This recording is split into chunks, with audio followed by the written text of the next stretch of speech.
Okay, so I just recorded this video, and I didn't turn my microphone on again. I did this with my last movie review.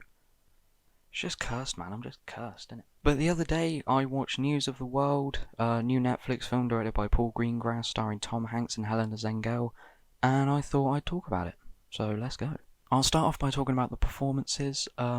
I think Tom Hanks gives an incredible performance in this that I personally think is going unnoticed. I feel like his performance is one of the things that keeps this movie going, and though it's not one of the best of the year or one of the best, or the best of his career, he definitely deserves more recognition than he's getting for it. Also, Helena Zengel gives a very good performance, especially for a young actor, and she definitely plays her character very well. However, I don't think her performance is amazing as people are making it out to be, and I don't think she should have been nominated for the amount of awards she has been, especially for such acclaimed awards like the Golden Globes and Screen Actors Guild Awards.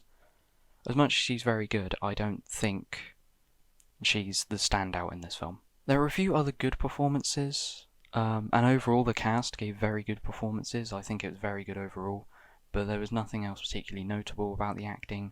So let's move on. Okay, so next I want to talk about the score. I think this is one of the main elements from the movie that's getting a lot of praise and attention. The score is really beautiful and matches the tone of the film, as it can range from being loud and powerful to match the sweeping landscapes and the more exciting events in the film.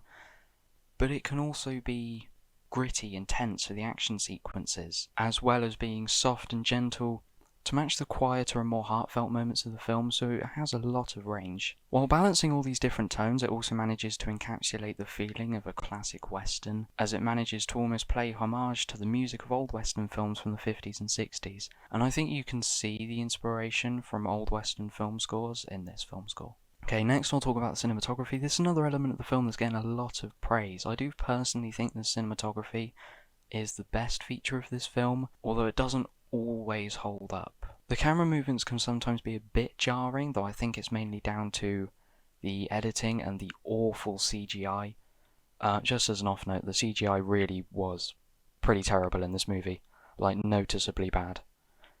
And that kind of ruined some of the action sequences for me. However, the sweeping landscapes and the lighting do look magnificent. Every location looks gorgeous, and that's where the cinematography really stands out. The screenplay isn't my favourite thing about this movie. There are a few structural issues to this film in my opinion. It often feels a bit repetitive when the characters go between towns and there's always someone new out to get them. While this does help to break up the pacing of the film, it makes the film a bit more exciting. It does also get a bit mundane after a while.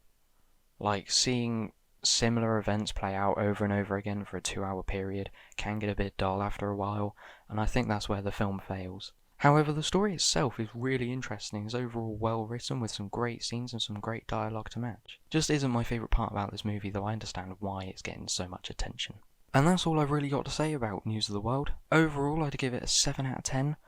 This film sits comfortably at 7 out of 10 because there are a lot of great elements that stop me from putting it any lower, but there are also some not great elements that stop me from putting it any higher. Overall, this is a very good film. I wouldn't quite call it great, but it is still a very good film, and I can't say I wasn't hooked for at least most of the runtime. There was nothing particularly notable about the direction, and like I said before, the editing and the CGI really let this movie down, but overall, an enjoyable film and definitely worth a watch. Anyway, I hope you guys enjoyed this video. If you did, please leave a like, comment down below telling me what you enjoyed or what you didn't enjoy, if there's anything I can do to improve. Thank you guys for watching. Don't forget to subscribe, ring the bell, turn on notifications, and I'll see you all in the next video.